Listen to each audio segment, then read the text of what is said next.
അപ്പൊ അമൃത ചേച്ചി ഈ പറയുന്ന ബാലയുടെ മുമ്പ് റിലേഷൻഷിപ്പിൽ ഉണ്ടായിരുന്ന എലിസബത്ത് എന്ന് പറയുന്ന വ്യക്തിയുമായിട്ട് സംസാരിക്കുന്ന ഫോൺ കോൾ ഞാൻ കേൾക്കാനിടയായി.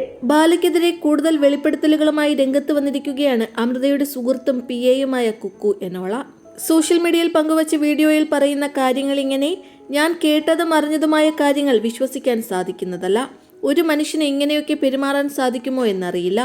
ഞാൻ പറയുന്ന കാര്യത്തിൽ എന്തെങ്കിലും സംശയമുണ്ടെങ്കിൽ എൻ്റെ പക്കൽ തെളിവുകളുണ്ടെന്നാണ് കുക്കു പറയുന്നത്. ബാലയ്ക്കെതിരെ ആരും സംസാരിക്കില്ല, പേടിയാണ്, അത്ര ക്രൂരനാണ് അയാൾ.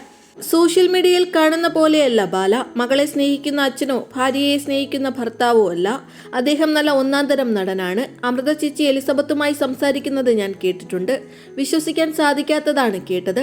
ഞാൻ എപ്പോഴും ചേച്ചിയുടെ കൂടെ തന്നെയുണ്ട്. അയാളെ വിശ്വസിക്കാൻ സാധിക്കില്ല. അയാളുടെ കയ്യിൽ തോക്കുണ്ട്. മുമ്പൊരിക്കൽ അയാൾ ചേച്ചിയുടെ വീട്ടിൽ വടിവാളുമായി വെട്ടാൻ വന്ന സംഭവമുണ്ട്. അതിനാൽ ഞങ്ങൾക്കെല്ലാം പേടിയാണ്. അതിനാൽ എല്ലാവരും ഒരുമിച്ചാണ് നിൽക്കുന്നത്. ആ ഫോൺ കോളിൽ കേട്ട കാര്യങ്ങൾ എനിക്ക് വിശ്വസിക്കാനായില്ല. ഒരു മനുഷ്യന് ഇങ്ങനെയൊക്കെ പെരുമാറാൻ സാധിക്കുമോ? കേരളത്തിലെ എല്ലാവരെയും ഇമോഷൻ വെച്ച് വഞ്ചിച്ചുകൊണ്ടിരിക്കുകയാണ് അയാൾ. നല്ല ഭർത്താവോ അച്ഛനോ അല്ല അയാൾ. അമൃത ചേച്ചി അനുഭവിച്ചത് എനിക്കറിയാം. എലിസബത്ത് ബാലയുടെ ലീഗൽ ഭാര്യയല്ല. എവിടെയെന്നോ താലികെട്ടി 6 മാസത്തിന് ശേഷമാണ് റിസപ്ഷൻ നടത്തുന്നത്. വളരെ ചെറിയ പ്രായത്തിലാണ് അമൃത ചേച്ചി വിവാഹം കഴിക്കുന്നത്. പ്രണയ വിവാഹമായിരുന്നു. ഒരുപാട് സ്വപ്നങ്ങളുമായാണ് ചേച്ചി ജീവിതം ആരംഭിച്ചത്. അതിനെല്ലാം നശിപ്പിക്കുന്ന ജീവിതമായിരുന്നു അവിടെ. കല്യാണം കഴിച്ച് കാലെടുത്ത് വെച്ചപ്പോൾ തന്നെ ചേച്ചിയുടെ ഫോൺ ഇല്ലാതെയാക്കി.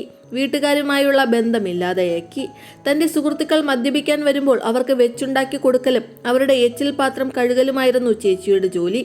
തിരിച്ചു ചോദിച്ചാൽ പട്ടിയെപ്പോലെ തല്ലും. മാരിറ്റൽ റേപ്പും ലൈംഗിക അതിക്രമവും വരെ ചേച്ചി നേരിട്ടു. ഇത് തന്നെയായിരുന്നു എലിസബത്തിന്റെയും അനുഭവം. ഒരിക്കൽ ഏതോ ജൂനിയർ ആർട്ടിസ്റ്റുമായി കയറി വന്നപ്പോൾ എലിസബത്ത് ചോദ്യം ചെയ്തു. ഇതൊക്കെ സഹിക്കാൻ പറ്റുമെങ്കിൽ മാത്രം ഇവിടെ നിന്നാൽ മതി എന്ന് പറഞ്ഞപ്പോഴാണ് എലിസബത്ത് വീട്ടിൽ നിന്നും ഇറങ്ങിപ്പോയത്. എലിസബത്ത് ആത്മഹത്യക്ക് ശ്രമിച്ചിട്ടുണ്ട്. ഇതൊന്നും ആർക്കും അറിയില്ല. 12 വയസ്സുള്ള കൊച്ച് അങ്ങനെയൊരു വീഡിയോ ചെയ്യുന്നുണ്ടെങ്കിൽ അതിന്റെ മാനസികാവസ്ഥ എന്തായിരിക്കും? അതിനുശേഷം അയാൾ എന്താണ് ചെയ്തത്? കൊച്ചിനെ കള്ളിയാക്കി. അയാൾക്ക് വലിയൊരു PR വർക്കുണ്ട്. ഒരേപോലെയുള്ള പല അക്കൗണ്ടുകളിൽ നിന്നും കോപ്പി പേസ്റ്റ് കമന്റുകൾ കാണാം.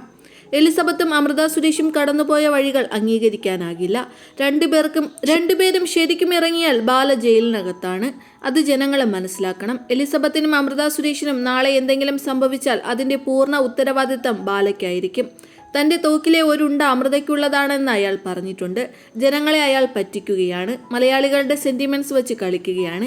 എലിസബത്ത് പേടിച്ചിട്ടാണ് ഒന്നും പറയാതെ ജീവനും കൊണ്ട് ഓടിയത്. അമൃതയ്ക്കെതിരെ എലിസബത്ത് പരാതിപ്പെട്ടപ്പോൾ അവരെ മാനസിക രോഗിയാക്കി.